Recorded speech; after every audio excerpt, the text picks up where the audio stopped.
బొజ్జన్నపేట గ్రామ ప్రజలకు నమస్కారం. నేను పల్లెల పావని.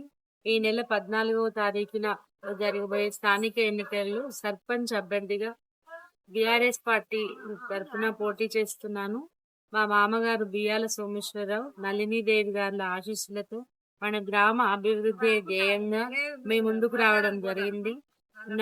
మీ అమూల్యమైన ఓటును ఉంగరం గుర్తుకు వేసి మన గ్రామ అభివృద్ధికి తోడ్పడతారని ఆశిస్తున్నాను.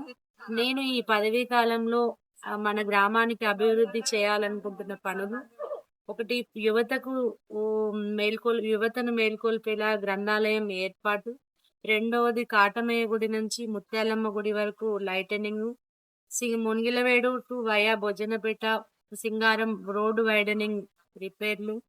మూడవది, మన free water plantation Bheemla Thanda మరియు మన గ్రామంలోను. మరియు మన గ్రామ పాఠశాల అభివృద్ధికి నా వంతు సహకారం చేస్తాను. మరియు మన పారిశుద్ధ కార్యక్రమంలోను మన రామాలయం మందిరానికి నా సొంత స్థలాన్ని కేటాయిస్తానని మన గ్రామ ప్రజలకు మనవి చేస్తున్నాను.